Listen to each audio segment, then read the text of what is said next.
ہم کھاتے پیتے لوگ تھے، مجھے ملازمت کی ضرورت نہ تھی، میں اپنی خوشی سے نرس بنی۔ ٹریننگ لینے سے پہلے بھی گھر والوں نے سمجھایا تھا کہ یہ ایک محنت طلب پیشہ ہے، تم اسے انصاف نہ کر سکو گی، مگر بچپن کا شوق تھا، میں نے نہ مانی اور اس مقدس پیشے سے وابستہ ہو گئی۔ ہماری ڈیوٹی مختلف وارڈوں میں لگتی تھی، اس بار ایمرجنسی میں تھی۔ ایک دن ایک مریض کو لایا گیا، حالت تشویشناک تھی، ایکسیڈنٹ کا کیس تھا، بچنے کی امید کم تھی۔ ماں باپ کا اکلوتا بیٹا جوان اور خوبصورت تھا، بی ایس سی امتیازی نمبروں سے پاس کیا تھا، احمد نام تھا۔ احمد کی صورت اور اس کے والدین کی حالت دیکھ کر دل پر چھری چل گئی، پھر روتے بلکتے والدین کی دعائیں کام آئی اور احمد کو ہوش آ گیا۔ اس کی حالت خطرے سے باہر تھی، ایک ہفتے بعد اسے خصوصی کمرے میں منتقل کر دیا گیا۔ مجھے اس مریض سے قدرتی لگاؤ محسوس ہوا تھا۔ میری ڈیوٹی سرجن صاحب نے جب مستقل اس کے کمرے میں لگا دی تو مجھ کو سکون ملا کہ اب میں خصوصی طور پر اسی مریض کی خدمت پر مامور تھی۔ وہ ایک ذہین اور دل موہ لینے والا انسان تھا، خود تکلیف میں ہونے کے باوجود ہم کو تکلیف نہیں دینا چاہتا تھا، تاہم ابھی تک اٹھ کر بیٹھنے اور ملنے جلنے سے معذور تھا۔ اسے سوپ وغیرہ پیچھے سے پلانا پڑتا تھا۔ یہ ایک ایسا مریض تھا جس پر سرجن، ڈاکٹر، نرسنگ عملہ سبھی لوگ از خود مہربان تھے، ہم سب اس پر فدا تھے۔ اللہ تعالیٰ نے اس کے چہرے میں ایسی کشش رکھی تھی، جو اسے دیکھتا، اس سے باتیں کرتا تھا اور اسی کا ہو کر رہ جاتا تھا۔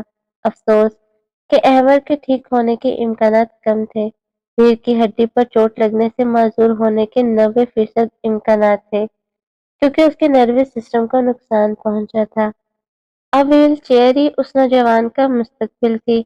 ہم دعا کرتے خدا کرے وہ کم از کم ویل چیئر پر بیٹھ کر اپنے ہاتھوں سے حرکت دینے کے قابل ہو سکے۔ جس کی زندہ بچانے کی آس نہ ہو، ماں باپ کو اس کی معذوری بھی قبول تھی، لیکن بستر پر پڑی رہنے والی زندہ لاش سے تو بہتر تھا کہ اپنے خالق کے حقیقی کے پاس چلا جائے۔ علاج ہو رہا تھا، ٹانگ میں جو فریکچر ہوا تھا اس کا آپریشن بھی کامیاب رہا تھا، گردوں پر چوٹ آئی، وہ بھی ٹھیک کام کر رہے تھے، لیکن وہ بستر پر پڑا تھا۔ ہم سب کو احمد کے اٹھ بیٹھنے کا انتظار تھا۔ خدا کا شکر کہ وہ دن بھی آ گیا جب وہ پہلی بار ویل چیئر پر بیٹھا اور اس نے اسے خود اپنے ہاتھوں سے حرکت دی۔ یہ دن اس کے والدین کے لیے ہی نہیں، ہم سب کے لیے بھی روزے عید تھا۔ ڈاکٹر اور سرجن خوش تھے، ان کا مریض صحت یاب ہو رہا تھا۔ اس روز اس کے رشتہ دار، دوست سبھی آئے، مبارکباد دی، لیکن احمد کو کسی اور کا انتظار تھا۔ وہ اس کی منگیتر تھی جس کو آنا تھا، مگر وہ نہ آئی۔ اس کی نگاہیں بار بار دروازے پر جاتی اور لوٹ آتی۔ اس کی والدہ نے مجھے بتایا کہ احمد چونکہ معذور ہو گیا ہے، تبھی ان لوگوں نے رشتہ ختم کر دیا ہے۔ اب یہ بات اپنے بیٹے کو کیسے بتاؤں؟ احمد کو یقیناً صدمہ ہونا تھا، لیکن اس حقیقت کو بتانا ضروری تھا، ورنہ روز و شب اسی آس میں وہ گھلتا رہتا۔ اس کی امید بھری نظروں میں انتظار کے دیپ جلتے دیکھ کر میں بہت دکھی ہو جاتی۔ اب پتہ چلا نرسنگ کتنا حساس پیشہ ہے، اور کسی مریض کے ساتھ دلی لگاؤ خود نرس کے لیے دکھ بن جاتا ہے۔ کیا بتاؤں وہ کتنے کٹھن دن تھے۔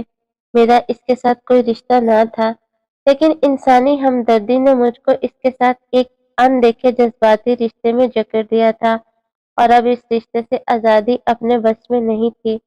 ابو امی مجھے پریشان دیکھ کر پوچھتے، بیٹی کیا بات ہے؟ ایک جوان سال مریض جس کی حالت اچھی نہیں ہے، وہ حادثے کا شکار ہوا ہے، نروس سسٹم متاثر ہے۔ بس اتنا میں نے ان کو بتایا کہ مجھے فکر ہے وہ معذور ہو گیا ہے، یہ نہیں بتایا کہ مجھ کو اس سے لگاؤ ہو گیا۔ اللہ سب کا نگہبان ہے، تمہارا کام تو اپنی ڈیوٹی ادا کرنا ہے، باقی کی فکر مت کرو، اللہ پر چھوڑ دو۔ امی مجھے سمجھاتی تھی، لیکن میں نہیں سمجھتی تھی، گویا یہ میرا پرسنل معاملہ بن چکا تھا۔ نیند آنکھوں سے کوسوں دور جا چکی تھی۔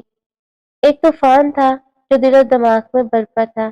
پل بھر کو آنکھ لگتی تو احمد ویل چیئر پر بیٹھا یا بیساکھیوں کے سہارے چلتا دکھائی دیتا، تبھی ایک جھٹکے سے اٹھ کر بیٹھ جاتی۔ جب سے احمد کی حالت بہتر ہوئی تھی، میرا سکون اور زیادہ لٹ گیا تھا۔ اس کے خیال سے کہیں وہ واقعی عمر بھر کے لیے معذور نہ ہو جائے۔ دن اسی اضطرابی کیفیت میں بسر ہو رہے تھے۔ اس کا اعصابی نظام کی بحالی کے لیے ریڑھ کی ہڈی کا انتہائی نازک آپریشن ہونا تھا۔ اس کے بعد وہ چل پڑتا یا پھر ہمیشہ کے لیے ویل چیئر اس کا مقدر بن جاتی۔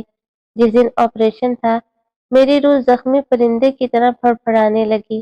میں اس احساس کو کوئی نام نہیں دے سکتی۔ لگتا تھا جیسے میری زندگی کا دار و مدار اسی آپریشن پر ہو۔ میری اضطرابی کیفیت پر ماں کی نگاہیں جمی ہوئی تھی۔ ڈاکٹر کا کام کوشش کرنا ہوتا ہے، کوئی کسی کا نصیب نہیں بدل سکتا۔ معذوری احمد کے نصیب میں لکھی تھی۔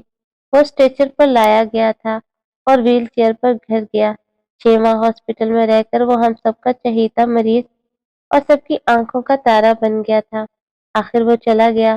مجھے اس کے معذور ہو جانے کا سب سے زیادہ دکھ تھا۔ اسی دوران جو دلی لگاؤ مجھ کو ہوا تھا، اس کو شدید محبت کہتے ہوں گے۔ مجھے نہیں معلوم ساری دنیا کو چھوڑ کر ایک معذور انسان سے ہی کیوں محبت ہو گئی۔ یہ احمد کی کوئی خوبی تھی یا میری بد نصیبی؟ اس میں کوئی ایسی بات تو تھی جس نے میرے دل کا سکون لوٹ لیا تھا۔ مجھے احمد سے ملے بغیر چین نہ آتا۔ جی چاہتا تھا ہر کام چھوڑ دوں، بس اس کی خدمت میں ساری عمر گزار دوں۔ والدین بھانگ چکے تھے، میں پریشان رہنے لگی ہوں۔ انہوں نے شادی کا مسئلہ انہی دنوں اٹھایا۔ شادی کے لیے جب تک انسان کا ذہن خود آمادہ نہ ہو، ہم جیسی لڑکیوں کا کسی دوسرے کی خوشی کے لیے گھر بسا لینا آسان نہیں ہوتا۔ مجھے والدین کے کہنے پر فوری طور پر فیصلہ کرنا تھا اور مجھے پریشان نہیں دیکھ سکتے تھے۔ میری صحت گر رہی تھی، خصوصاً امی میری فکر میں گھل رہی تھی۔ میں نے امی سے کہا، آپ مجھے صرف 6 ماہ کی مہلت دے دیجیے، اس کے بعد آپ کی جو مرضی ہوگی میں اپنا سر جھکا لوں گی۔ امی ابو میری شادی میرے چچا زاد سلمان سے کرنا چاہتے تھے، جو انجینئر تھا اور بیرون ملک جانے کی تیاریوں میں تھا۔ والدین چاہتے تھے کہ میں فوری ملازمت چھوڑ دوں اور میں چاہتی تھی کہ احمد کی ویل چیئر کو تھام لوں، اسے سارے جہاں کی سیر کراؤں، وہ خوش ہو اور اس کا دل شاد ہو تو میرا دل بھی خوشی سے کھل اٹھے۔ یہ کیسی عجیب خواہش تھی۔ میں ساتھی کا مطلب روحانی ساتھ کو سمجھتی تھی، دن رات اس معاملے پر سوچ رہی تھی۔ آخر کار میں نے اسے خط لکھنے کا فیصلہ کر لیا۔ ڈائری سے اس کے گھر کا پتہ نکالا اور خط لکھنے بیٹھ گئی اور بلا تکلف وہ سب کچھ تحریر کر دیا جو میرے دل میں تھا۔ بلا کم و کاست اس زمن میں مبالغہ آرائی سے بالکل کام نہیں لیا۔ ایسے معاملات میں لگی لپٹی چلتی بھی نہیں۔ ہفتے بعد جواب آ گیا۔ بہت اضطراب سے میں نے لفافہ چاک کیا۔ انداز بیاں دلکش اور تحریر خوبصورت تھی۔ سب سے متاثر کن بات ان کے الفاظ کی سچائی تھی۔ سوچ رہی تھی ایسے پرعزم انسان دنیا میں کم ہی ہوتے ہیں۔ احمد نے لکھا تھا، آپ نے شادی کے متعلق پوچھا ہے۔ شادی میرا اخلاقی، معاشرتی اور مذہبی حق ہے۔ اگر میں چل پھر نہیں سکتا تو اس کا یہ ہرگز مطلب نہیں کہ میری یہ خواہشات کم ہو گئی ہیں۔ میری سوچ، میرے احساسات اور جذبات سب اپنی جگہ قائم ہے۔ یورپ اور امریکہ میں تو میری طرح کے لوگ شادی کر کے گھر بسا لیتے ہیں، لیکن یہاں معذور آدمی کی کوئی زندگی نہیں۔ ہم پر محض طرز کھایا جاتا ہے۔ یہ تحریر پڑھ کر میرا دل کٹ گیا۔ آنکھوں میں درد دل میں آنسو بھر آئے۔ تذبذب کی کیفیت ختم ہو گئے۔ اس سے پہلے کسی نوجوان نے مجھے متاثر نہیں کیا تھا۔ احمد ہی میری زندگی میں آنے والا پہلا شخص تھا جس نے میرا دل اپنی مٹھی میں لے لیا تھا اور محبت کے جذبے کی آفرینی کا پہلی بار احساس ہوا تھا۔ بے اختیار میں اسے خط لکھنے بیٹھ گئی اور صاف لکھ دیا کہ احمد میں آپ سے شادی کروں گی، آپ کا گھر بساؤں گی، آپ پر ترس کھا کر نہیں، اپنی خوشی کی خاطر، کیونکہ مجھے آپ سے محبت ہے۔ خط روانہ کر چکی تو سوچنے لگی، یہ کیا لکھ دیا ہے، اب کیسے اس عمل کو ممکن بنا پاؤں گی، امی ابو کو کیوں کر راضی کروں گی، وہ تو کسی صورت ایک معذور شخص کو میرا جیون ساتھی بنانے پر راضی نہ ہوں گے۔ وہ نہ مانے تو یہ وعدہ بھی کیسے نبھا پاؤں گی، کیونکہ میں اختراب کے پیچھے بھاگ رہی ہوں۔ خط کا جواب آ گیا۔ احمد نے اپنے بارے میں تفصیل سے بات لکھ دی، شاید مجھے خوف زدہ کرنے کی کوشش کی تھی کہ میں ایک اپاہج کے ساتھ عمر بھر نباہ نہ کر پاؤں گی۔ میری زندگی اجیرن ہو کر رہ جائے گی اور بعد میں اپنے فیصلے پر بے حد پچھتاؤں گی۔ میرے علاوہ کوئی اور لڑکی ہوتی تو احمد کا خط پڑھ کر یقیناً اپنی راہ بدل دیتی۔ اس نے صاف لکھا تھا، کیوں اپنے آپ کو کنویں میں گرانا چاہتی ہو، جان بوجھ کر خودکشی کرنا چاہتی ہو۔ اس کی صاف گوئی سے میرے دل میں اس کے لیے زیادہ جگہ بن گئی۔ میں احمد سے ہی شادی کروں گی، دل نے فیصلہ کر لیا۔ والدین کو آگاہ کرنا بہت جان جوخم کا کام تھا۔ کئی دن سوچوں میں غلطاں پریشان رہی، ڈیوٹی سے بھی چھٹی لے لی۔ امی ابو سلیمان کے لیے میرے جواب کے منتظر تھے، کیونکہ چاچا چاچی ہمارے گھر کے چکر لگا رہے تھے۔ انہوں نے یہ شرط بھی رکھ دی کہ ماریا شادی کے بعد ملازمت نہیں کرے گی۔ اب ایک ہی حل تھا کہ دل کی بات سمجھانے کی خاطر احمد کے خطوط اپنے والد کو دے دوں۔ فیصلہ تو آخر میں انہوں نے ہی کرنا تھا، میں نے ایسا ہی کیا۔ ان خطوط کو پڑھ کر ابو کو جیسے سکتہ ہو گیا۔ انہوں نے مجھے پیار سے سمجھایا، بیٹی کچھ تو سوچو، تم کیا کرنے جا رہی ہو؟ یہ ایک دو دن کی بات نہیں، یہ عمر بھر کا سودا ہے اور بڑے خسارے کا سودا ہے۔ محبت وغیرہ ہوائی چیز کا نام ہے، اصل زندگی کے حقائق کچھ اور ہے۔ ماں نے کہا، بیٹی عورت کے لیے شوہر ایک سہارا ہوتا ہے، اور اگر شوہر ایسا ہو تو تم کب تک اس کی بیساکھی بن کر رہو گی؟ مجھے امی ابو کی باتیں اچھی نہ لگی۔ اپنی اولاد کے خاطر وہ آج کتنی خود غرضی سے سوچ رہے تھے۔ اس دن مجھے اپنے والدین بہت سنگ دل نظر آئے۔ میں خود غلطی پر تھی کہ وہ آج فیصلہ نہیں کر پا رہی تھی۔ یہ فیصلہ تو کوئی دوسرا شخص ہی کر سکتا تھا، جو بالکل غیر جانبدار ہو۔ ہاسپٹل میں ایک لیڈی ڈاکٹر میری دوست تھی، اس سے مشورہ کیا۔ اس نے کہا، احمد سے شادی مت کرو، بلکہ والدین کی بات مان لو۔ بعد میں بہت مسائل ہوں گے اور تم اس امتحان میں پوری نہ اتر سکو گی۔ میں ادھر سے بھی مایوس ہو گئی۔ اب سرجن صاحب باقی رہ گئے تھے۔ وہ بزرگوں کی طرح شفقت کرتے تھے۔ اپنا مسئلہ ان کو بتایا، صلاح لی۔ وہ کہنے لگے، ماریا، میری رائے یہ ہے کہ اپنے والدین کا کہا مان لو۔ ایک اپاہج کے ساتھ عمر بسر کرنا بہت کٹھن رہے گا۔ ہر طرف سے مایوس ہو کر پھر سے احمد کا سہارا لیا۔ اسے بتایا کہ سب مجھے منع کر رہے ہیں، کیا نیکی کرنا بہت مشکل کام ہے؟ چلو اور نہیں تو اس کو یہ لوگ نیکی کا کام سمجھ لیں۔ ایک اپاہج کو بھی تو ساتھی کی ضرورت ہوتی ہے۔ یہ تو سبھی میری حوصلہ شکنی کرتے ہیں۔ میں بھی یہی کہوں گا کہ سب تم کو ٹھیک صلاح دے رہے ہیں۔ تم ایک بڑی جذباتی غلطی کرنے جا رہی ہو، لہٰذا اب بھی وقت ہے، سوچ سمجھ لو۔ اس میں کوئی تمہاری مدد نہیں کرے گا، میں بھی تمہاری کوئی مدد نہیں کر سکوں گا۔ مجھے بھی سہارا چاہیے، تو میں تم کو کیسے صحیح رائے دے سکتا ہوں؟ میں شروع سے ہی ایک ضدی لڑکی تھی، جو جی میں آ جاتا کر گزرتی۔ احمد کے سمجھانے سے بھی نہ مانی اور اس کے ساتھ شادی کا فیصلہ کر لیا۔ امی بہت دکھی ہوئی، وہ دوبارہ بیمار پڑ گئی۔ میری بربادی کی فکر سے پہلے ہی میری طرف کی فکر سے آزاد ہو کر اس دنیا سے چلی گئی۔ امی کی وفات کا بھی غم جتنا مجھے تھا، اتنا کسی کو نہ ہوگا، لیکن موت کا غم ہر ایک کو سہنا پڑتا ہے۔ والدہ کی وفات کی اطلاع میں نے احمد کو دی۔ وہ اپنے والدین کے ہمراہ تعزیت کو آیا۔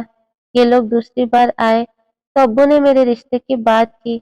میں نے ان کو اپنا عندیہ دے چکی تھی، لہٰذا والد نے مجبوراً میری خوشی کی خاطر ایک معذور نوجوان کو اپنا داماد بنانا قبول کر لیا۔ میں اپنے والد کی عظمت کو سلام کرتی ہوں، جنہوں نے میری خواہش کو عزیز جان کر مجھ کو زبردستی کسی اور سے شادی کرنے پر مجبور نہیں کیا۔ خود وہ کتنے دکھی ہوئے تھے اس فیصلے پر، میں جانتی ہوں، مگر میری مرضی کا احترام کیا۔ صرف اتنا کہا کہ کسی مجبور کو سہارا دینے کی ہمت کر لی ہے تو پھر اس رشتے کو عمر بھر کے لیے نبھانا، بیچ میں دھار میں نہ چھوڑ دینا۔ میری احمد سے شادی ہو گئی، بہت خوش تھی، مجھے مراد مل گئی تھی۔ سچ بات لکھوں گی کہ بعد میں ویسی خوشی نہ رہی جیسی ابتدا میں تھی۔ مجھے ابو کی کہی ہوئی باتیں یاد آتی جو دل پر نقش ہو چکی تھی۔ ابو فوت ہو چکے تھے، میرا جو حق جائیداد میں بنتا تھا بھائیوں نے مجھے دے دیا۔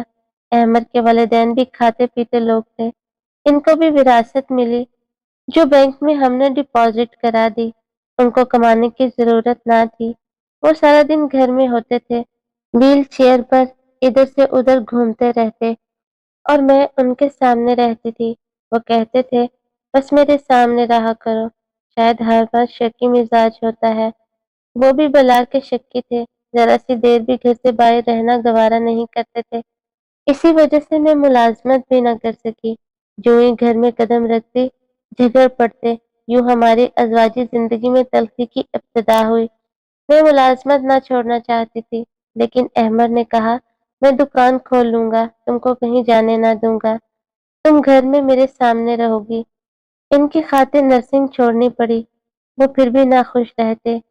ان کا احساس محرومی بڑھتا گیا اور میں ہار مانتی چلی گئی تاکہ ان کے دل کو ٹھیس نہ لگے، کیونکہ ان سے شادی کر کے سہارا بن جانے کا میرا اپنا فیصلہ تھا۔ ہر کسی نے منع کیا تھا، حتیٰ کہ خود احمد نے بھی سمجھایا تھا۔ بہرحال جو بھی حالات رہے، میں نے نبھا کیا، اپنی طرف سے ممکن کوشش کی۔ 15 سال ان کی خوشی کی خاطر گھر میں قید رہ کر گزار دیے، ان کے بغیر گھر سے باہر نہ جاتی، شام کو روزانہ قریبی پارک میں لے جاتی تھی، اور بھی جتنی زندگی تھی میں ایسے نبھا دیتی۔ ہماری شادی کے 15 برس بعد ایک دن اچانک ان کو تیز بخار آیا، اور اس بخار میں دوسرے روز وہ اللہ کو پیارے ہو گئے۔ مجھے ان سے محبت تھی، وہ جیسے بھی تھے مجھے قبول تھے، کاش وہ اور زندہ رہتے، مجھ سے محبت کرتے اور میں ان کی خدمت کرتی، لیکن یہ اللہ کی مرضی کہ احمد کی زندگی کے دن ہی اتنے تھے۔ ان کے بعد رفتہ رفتہ مجھ پر بڑھاپا آنے لگا، میں بڑے بھائی کے گھر آ گئی، ان کے بچوں کو ہی اپنے بچے سمجھ لیا اور اپنا سب کچھ ان کو دے دیا۔ سب کہتے ہیں تم نے ایک معذور کے لیے اپنی زندگی بھر کی خوشیاں کھوئی، مگر میں سمجھتی ہوں کہ میں نے کچھ نہیں کھویا، کیونکہ انسان اپنی روحانی طمانینت کے لیے اگر کچھ کھو دے تو میرے نزدیک یہ خسارے کا سودا نہیں ہے۔